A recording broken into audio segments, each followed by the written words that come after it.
Hi friends, ఇప్పుడు మనం వచ్చేసి ఎక్స్పెక్టెడ్ క్వశ్చన్స్ అయితే చూద్దాము ఫ్రెండ్స్. శిశు వికాసం పెడగాజీలో సైకాలజీలో ఇప్పుడు ఎగ్జామ్స్ అయితే జరుగుతున్నాయి కదా. ఈ సెషన్స్లో ఏ బిట్స్ వస్తున్నాయి అనేది మా ఫ్రెండ్స్ రాశారు ఫ్రెండ్స్. వాళ్ళని అడిగితే ఇవైతే చెప్పారు కొన్ని. సో పియాజే కోల్బర్గ్ సిద్ధాంతం నుంచి, అలాగే చోమ్స్కీ భాషా సిద్ధాంతం నుంచి, అలాగే సంఘర్షణ రకాలు, ఎన్సిఎఫ్ 2005 నుంచి, అలాగే ఆర్టీఈ చట్టం 2009 నుంచి, అలాగే రక్షణ తంత్రాలు, హేతుకీకరణ అంటే అదే అందరినీ ద్రాక్ష పండు పుల్లన అనేది హేతుకీకరణ కదా, దాని గురించి ఇచ్చారంట. మళ్ళీ పెరుగుదల వికాసం నుండి వచ్చేసి మనకి దశలు ఉంటాయి కదా ఫ్రెండ్స్, శైశవ దశ, బాల్య దశ, అట్లా జనన పూర్వ దశ నుంచి, ఈ జనన పూర్వ దశలో బీజ దశ, పిండ దశ, భ్రూణ దశ అనేవి ఉంటాయి కదా. అందులో ఏ దశ అనేది ఎక్కువగా ఉంటుంది అనేది ఇచ్చారు ఫ్రెండ్స్. అంటే మనకి ఏ దశ ఉంటుంది ఫ్రెండ్స్? బీజ దశ అనేది వచ్చేసి ఫలదీకరణ నుండి 2 వారాల వరకు ఉంటుంది. పిండ దశ 2 వారాల నుండి 2 నెలల వరకు ఉంటుంది. అలాగే భ్రూణ దశ వచ్చేసి 2వ నెల అంతం నుండి మళ్ళీ జననం వరకు ఉంటుంది. సో ఇది ఏది ఎక్కువగా ఉంటుంది మనకి? భ్రూణ దశ అనేది ఎక్కువ కాలం ఉంటుంది. 3 దశలలో ఏ దశ ఎక్కువగా ఉంటుందని ఇచ్చారంటే, ఇప్పుడు మనకి ఇందులో నుంచి బిట్టు కంపల్సరీగా మనం ఎక్స్పెక్ట్ చేయొచ్చు. అలాగే డిస్గ్రాఫియా అంటే ఏమిటని అడిగారంట. డిస్గ్రాఫియా అంటే రాయడంలోని పదాలను కానీ సంఖ్యలను గుర్తించడంలోని లోపము డిస్గ్రాఫియా. డిస్లెక్సియా అంటే శాబ్దిక పఠనం ద్వారా చదివింది గ్రహించడంలోని లోపము, సమస్యలు. డిస్కాలిక్యులియా అంటే గణిత సంబంధిత లెక్కలు చేయడంలోని లోపము. అలాగే సంఘర్షణల రకాల గురించి అడిగారంట ఫ్రెండ్స్. సంఘర్షణలు ఇది కంపల్సరీ బిట్టు, ఎలాగైనా మనము ఎక్స్పెక్ట్ చేయాల్సిందే. కంపల్సరీ ఒక బిట్ అయితే అడుగుతారు ఎప్పుడు కానీ. ఉపగమ ఉపగమ ఉపగమ పరిహార పరిహార పరిహార. ఉపగమ అంటే ఇప్పుడు మనకు అనుకూలంగా మనకు సంతోషాన్ని ఇచ్చేది ఉపగమ అవుతుంది, మనకి ఇష్టం లేనిదైతే పరిహారం అవుతుంది.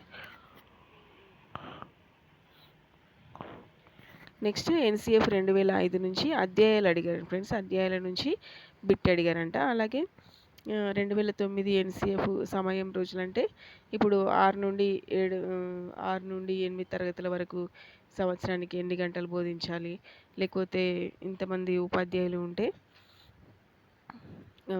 అంతమంది ఉపాధ్యాయులకు ఇంతమంది పిల్లలు ఉంటే అంతమంది పిల్లలకి ఎంతమంది ఉపాధ్యాయులు ఉండాలి, అలాంటి బిట్స్ అయితే అడుగుతున్నాడు. నెక్స్ట్ గుర్తింపు గణన నుంచి పొదుపు గణన, అలాగే స్మృతి రకాల నుంచి అడిగాడంట ఫ్రెండ్స్. గుర్తింపు గణన అంటే మొత్తము మైనస్ తప్పులు బై మొత్తం ఇంటూ 100.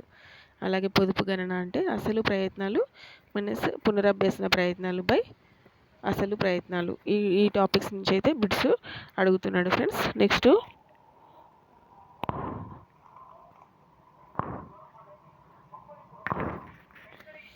పని గంటలు 2009 ఆర్టీఈ చట్టం ప్రకారము 6 నుంచి 8 తరగతులకు వచ్చేసి బోధనా గంటలు 1000 గంటలు ఫ్రెండ్స్. 6 నుంచి 8 తరగతులకు బోధనా గంటలు వచ్చేసి 1000. అలాగే 1 నుంచి 5 తరగతులకు బోధనా గంటలు 800. మరియు 6 నుంచి 8 తరగతుల్లో ఉపాధ్యాయుల విద్యార్థుల నిష్పత్తి వచ్చేసి 1:35 ఉండాలి. ఓకేనా? 6 నుంచి 8 తరగతులకు ఉపాధ్యాయుల విద్యార్థి నిష్పత్తి వచ్చేసి 1:35.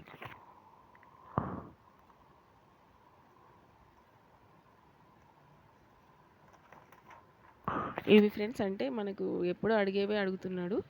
సో మనకి ఎలా వస్తుందో తెలియదు పేపరు, ఒక్కొక్క సెషన్ చేంజ్ అవుతుంది.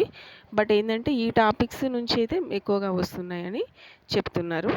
అవి మీరు చూసుకుంటారని చెప్తున్నాను ఫ్రెండ్స్. అలాగే తెలుగులో వచ్చేసి తెలంగాణ భాష అర్థాలు అడుగుతున్నారు. ఈ ఒక వర్డ్ ఇచ్చి ఇది తెలంగాణ పదంలో పదజాలము, అట్లా తెలంగాణలో ఇలా అర్థం చెప్తారనేసి అడుగుతున్నారు. అలాగే ప్రకృతి వికృతి పర్యాయ పదాలు ఇవి అడుగుతున్నారు ఫ్రెండ్స్. ఇంకా చేకానుప్రాస అలంకారము అది అడిగారంట. చేకానుప్రాస అలంకారము అవి చూసుకోండి ఒకసారి, మీరు చూసుకుంటారని చెప్తున్నాను friends. Thank you for watching my video. Have a nice day. తప్పకుండా లైక్ చేయండి. మరింత సమాచారం కోసం మన ఛానల్ని అయితే సబ్స్క్రైబ్ చేసుకోండి friends. Thank you for watching my video.